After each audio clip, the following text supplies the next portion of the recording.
Hey everybody, this is Klaus from Plant-Based News. So today in this video, we're going to be looking at a debate that happened 2 weeks ago, and it was sparked when Infowars showed up to a peaceful protest and came up against the vegan activist Earthling Ed. Hi. Are you the leader? I'm not, but I can do an interview if you want. Do you have a question? The woman you see in this clip is called Millie Weaver. She's an alt-right conservative Christian who works for Infowars. And I'm going to be going undercover as Nikita, Russian reporter for Infowars.com. I will say I've been nibbling on this jerky and it is really good. Are you triggered yet? If you're not familiar with Infowars, they're essentially an organization led by entertainer, conspiracy theory pusher, and anti-anything to do with veganism, Alex Jones. Guess what's in the London Telegraph today? Huge, giant, mega study, long-term vegetarian diet changes human DNA, raising risk of cancer and heart disease.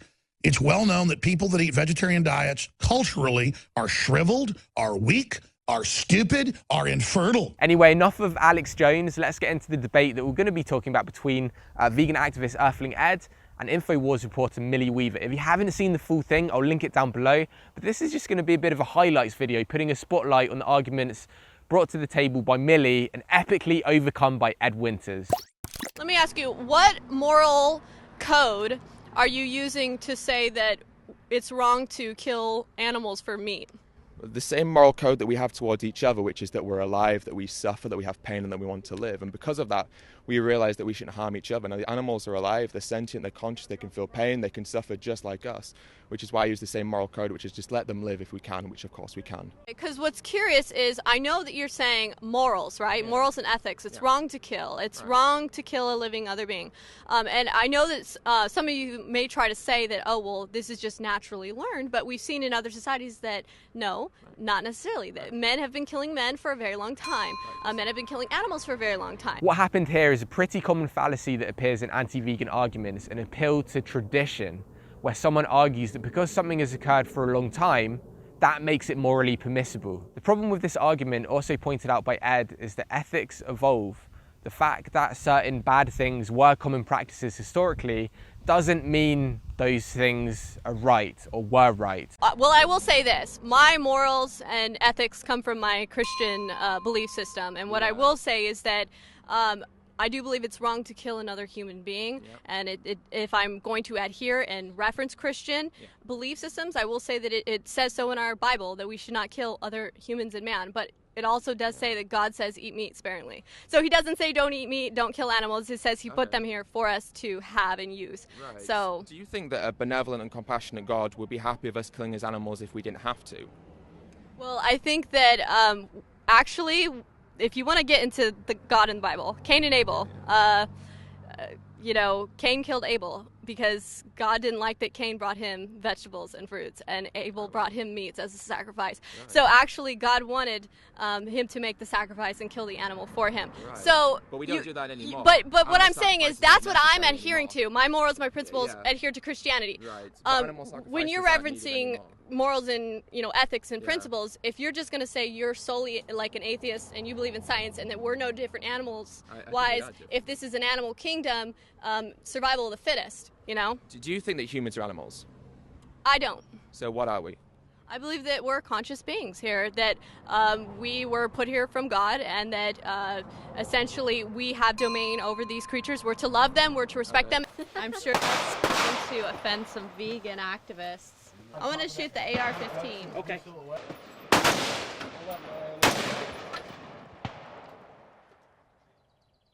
Did I get the chicken? We're just going to brush right past this and move on to another topic Millie kept coming back to, globalism. In fact, it's also how she introduced the video, and this is her agenda. You hear people say vegans' agendas to save the animals, which is true. This is Infowars' agenda to counter globalism or to speak out about globalism. I didn't even know what it is. Essentially, the vegan ideology can be used as a vehicle to usher in globalism and globalist policies. So the obvious implication of Millie's argument is that nationalism is the way to go. But in order for an argument to stand, there would need to be a general acceptance that globalism is wrong, right? But this is something she fails to prove. And another clause of her argument is that veganism relies on global trade, or at least more so than the standard American diet, which again, she fails to prove. What about the impact that you would be having on these other nations, that you would be having to transport, using more oil and more fossil fuels, and the impact that that would have on the environment? Do you take into effect how that would have an impact on our environment? Well, I think you raise a good issue, but the point is in America alone, there's so many crops and so many fruits and vegetables that are grown here that we wouldn't necessarily need to import lots of vegetables and fruits from abroad. Yes, of course, some are, but we wouldn't necessarily need to up the intake of those that we produce from abroad. We could just up the intake of those that we produce here. So you could still get all the nutrients you need, but from fruits, vegetables, crops and grains that you produce in this country. And if you want to talk about crops and grains being transported from other countries, a lot of what these cows are fed is soy, GMO soy, that's grown in places like Brazil and South America, where huge amounts of the Amazon is destroyed to make way for the soybean plantations. So, when we look at sustainability again, it's still much more sustainable and environmentally conscious to be vegan than non-vegan. Well, the grain, like I said before, you can't live off the grain. Right, humans aren't even meant to eat that much grain. It's very unhealthy for ourselves. So you would have to look into you'd have to have a balanced diet, and like I said, a lot of that comes from tropical regions. A lot of that stuff, the mangoes, papayas, bananas, and the impact that it would have on those areas would be pretty big, wouldn't you say? Well, fair and sustainable trade are fair concerns and should probably be brought up more by the vegan community. There are a lot of implications Millie makes here that just don't stand. First, she implies that only vegans need to eat a balanced diet, including fruit and greens. Second, she implies that vegans eat more of these things than meat eaters. And third, she implies that all international trade is problematic. And it's more of a globalist-run government. This is where it always boils down to. It's this kind of like neoconservative idea. But it would have to be a globalist, organized system. It would. Tons of international trade. It cannot be more so than it is now. You couldn't do it without international trade. And capitalist governments all over the world going to poorer countries and taking. But you also talked about depopulation as well. So it does. You talked about we're overpopulated and we need to depopulate. I'm not saying we need to depopulate. I'm just saying that we need to take more conscious decisions in our life, which means like having less children and living more sustainably, which is what a vegan diet can do. And another topic she brought to the table is land use. Check out this clip. So let's talk about the plan and aspect of if you were to try to move toward a veganism diet for the entire global population. How would that be sustainable? And as far as what we've seen regarding agriculture use and with plants, vegetables, crops, and everything like that, are you aware that the amount of arid land, farmable land that we have in this country couldn't necessarily sustain everyone in the world having a vegan diet? But that's not actually true, because the majority of the crops that we grow, we feed to livestock animals that it is. And in fact, all the grain that's used in this country alone could feed 800 million humans, which means we could eradicate world hunger with just the grain that's fed to animals in this country alone. So the sustainability issue is kind of a non-issue when it comes to to a vegan lifestyle, because veganism is the only way we can live sustainably with our planet. Now, this seems to be an instance in which Millie didn't even listen to Ed's response and brought the same argument to the table immediately. But we want to talk about not destroying not destroying forests and habitat.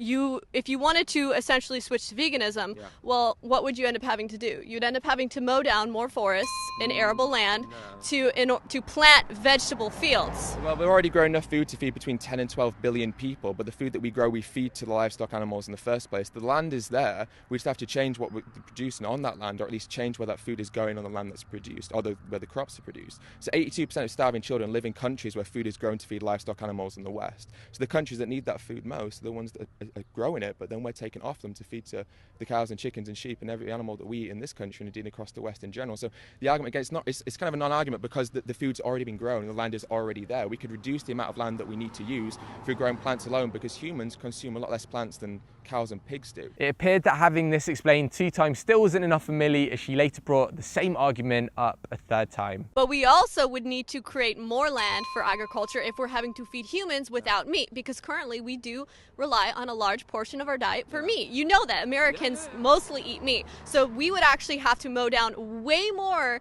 animal habitat in order to feed ourselves. But like I said before, we're currently growing enough food to feed between 10 and 12 billion people globally, and the grain alone in this country, America, that we feed to livestock animals could feed 800 million other humans, which is just about the number of people that are living in a state of starvation. So actually, it's not true. We could use less land, and we're already growing enough crops because cows and pigs eat way more food than we eat on a daily basis. I know that a vegan diet, on average, requires a 16th the amount of land as an omnivorous diet does, but again, the issues you raise, I couldn't tell you what seasonal fruit and veg and if I could do it all year round, but I don't have to worry about that because we can sustainably live by getting foods from different parts of the country and from different states. So we can get avocados from California and take them to Cleveland, and that's fine, and we can do that sustainably as well. Interestingly, after making an argument that eating a plant-based diet would cause issues of land use, Millie went on to argue for a type of animal agriculture that uses even more land than factory farming does. Well, you know, if you want to talk about feeding cattle grains, right, and how that's not sustainable, well, I will agree to an extent in that regard with you, but we both also know that the cattle weren't meant to be eating those grains. They're meant to be eating grass. They're actually healthier when they're grass-fed. And that's why there's a premium on grass-fed meat. People want to consume grass-fed meat. It's healthier. The meat's healthier. The animal's healthier. So if you want to look at sustainability, okay, we could talk about if you had grass-fed cows, well, you couldn't complain about deforestation from grain produce, but if you're still wanting to talk about, okay, let's switch everyone to a vegan diet, well, you would have to use virtually all of the arable cropland in the entire world to try to feed and sustain our current global population, and that doesn't account for if our population increases. So are you essentially pushing for globalism, because you'd have to have a global community all organized and working together to try to accomplish that goal? The question is, are you promoting globalism? So we'll start from the beginning. So the grass-fed beef one's an interesting one. Now the reason that we don't always have grass-fed beef is because there's simply not the space. To have grass-fed beef require loads more space, which would take even more land, which we don't have. But wait, there's a pattern emerging here because, surprise, surprise, Millie also made this argument a second time. If they're grass-fed cows, if they're wild, free-range chickens, it's not necessarily the same. And we cannot fit everyone's demand or consumption of animal products with grass-fed animals. It's not possible. People are still going to eat chickens and pigs, which are factory farmed and always will be factory farmed. After this disaster in communication, Millie argued that the healthiest diets for humans are ones that include meat, once again relying on an appeal to tradition to make that claim. You know, research and studies have shown that actually the most sustainable and healthy for the environment and healthy for even humans diet is actually an omnivore diet, where you do have vegetables, plants, and you also do have meat. Now, we can both agree that most Americans do eat too much meat, but our ancestors ate meat. They found it in their teeth. They found it in their surroundings. They have cave drawings of us hunting meat. They have the tools that we use for hunting meat. So our ancestors have always eaten meat. If you want to argue through science and say we evolved from monkeys, well, monkeys are omnivores. They eat meat. And as far as the idea that, okay, well, you can't use a tool to be considered an omnivore, that's not necessarily true, because there are tons of animals out there that use tools to hunt and tools to obtain prey or advantages. That's fine. So the thing is, right, like, just because our ancestors did something, why does that provide moral justification for what we do today? Our ancestors used to murder each other. They were very violent. So are we allowed to kill each other and be violent towards each other because our ancestors did? I mean, our morality is changing. As a species, we've evolved so much. We live in homes, we have cars, we fly in planes. Our ancestors never did that. So if you want to be purist in your logic like that, you should be living in a cave and squatting in the bushes to go to the toilet, right? But the fact is, we don't do those things anymore because we've changed as a species. Now, it's irrelevant. Say we're biological omnivores, right? Irrelevant. Just because we can do something doesn't mean that we should. Now, we've evolved, again, so far. But isn't it healthiest for us to do something that we've been doing for so long and that is in our history of our ancestors? And it scientifically, if we're omnivores, we are opportunists. We're supposed to eat what we can get a hold of, and to have a diet that varies in different things, where we can get nutrients and fats and things from different sources. So our bodies thrive on a plant-based diet. You're right, we're opportunistic in the sense that we eat what we have to survive. And what we had to survive back in the ice ages when there's times of food scarcity was animals, of course. But we don't live in those times of food scarcity anymore. Just want to jump in here quickly and say that, as we're going to see in the upcoming clips, Millie seems to think, like most of society, that animal products are part of a balanced diet, and an exclusively plant-based diet is radical from a nutritional standpoint. Would we agree that a grain-based diet is not the healthiest diet for human? Oh, it's better than an animal-based diet. because animal products cause our leading diseases and illnesses: heart disease, colon cancer, breast cancer, prostate cancer, type 2 diabetes, osteoporosis, hypertension, strokes. Basically, Millie doesn't believe what Ed says about the nutrition side of things, and I just want to come in here quickly and say that, Millie, if you're watching this, please check out a guy called Lionel. He's a regular contributor on the show that you're on, called Infowars, and he's like you. He's right-wing, conservative, into conspiracy theories. He believes what you do, but is also a plant-based advocate. So please go to his page and check out some of his stuff.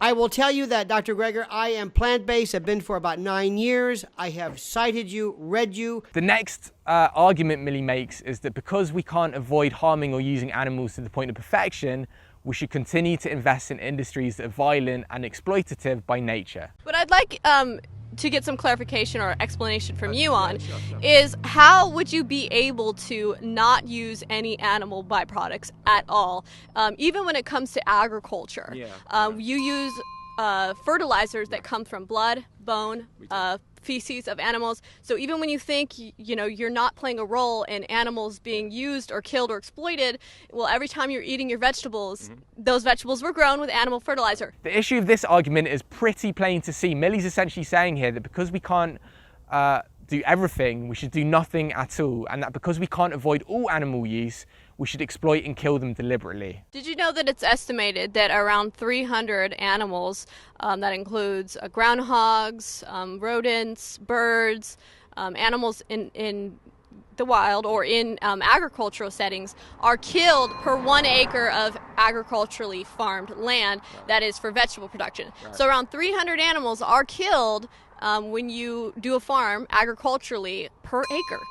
That's actually more than per acre of animals that are killed with cattle grazed land, with cattle farmed land. This is actually a case where she's repeating two arguments at the same time, because she's gone back to the idea that veganism would require more land use than animal agriculture, which Ed already a number of times has told her is not true. We need to grow more plants to feed livestock because it's extremely inefficient, because livestock eat more than people do. And as you'll see, Ed Winters sums both of these points up beautifully. To say that you're not participating in the killing of animals is unrealistic. To think that we're not playing any role, regardless if you eat vegan or regardless if you eat meat. I wholeheartedly agree with you. Like, I'm the first to admit, if you ask me, that yeah, small animals like rodents and small birds and stuff die in the production of crops. That's an unfortunate situation they're in. But for the most part, if you think about it, it takes up to 16 kilograms of plants to produce 1 kilogram of animal products, which means that vastly more plants are used in the production of animal products, which means that vastly more acres of land are used in the production of animal products,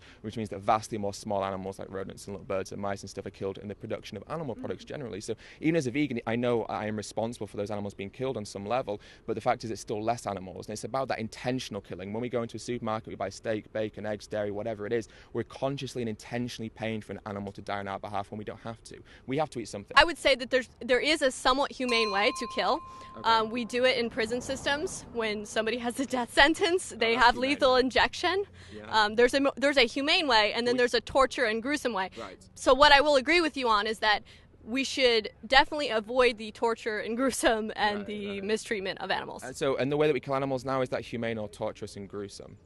It depends. It depends. There are some places. Just standard throat slitting, like we electrify them, or we put a bolt in the head, then we throat slit them. Or there's some that air pressure. That's the stun. So the captive bolt pistol stuns them, right? Yeah. And then they hang upside down, cut the throat, which kills them. Is that humane? I'd say it's more humane than a lion kills their prey, right? Because if you look at how if you look at how lions kill their prey, you know what they go for first? Lions are brutal. Oh, they go for the genitals. They eat the genitals first, and then they eat them from their butthole out. They literally eat their intestines out of them. So if you want to talk about humane, but you have no problem with the lions killing their prey, do you? Why do lions kill their prey? Because they eat them. So because they're obligate carnivores and they have to survive. So again, why are we comparing ourselves to wild animals like we did to our ancestors? Animals, again, they rape and they kill and they do. What I'm saying is, because you're saying we're animals, I'm saying out of the animals under your ideology, we kill a lot more humanely than most other animals do. I didn't ask you about more humane. I asked you, is it humane? So the answer is a yes or no. There isn't a more or less.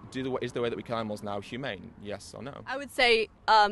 I would say that some places probably don't, but I would say some places definitely do. Let's just take the standard way that animals are killed. Let's say it's done absolutely to the letter of the law perfectly. I would say quick and in a way that doesn't necessarily stress the animal out too much beforehand. Just quick and to the point. What does the word humane mean?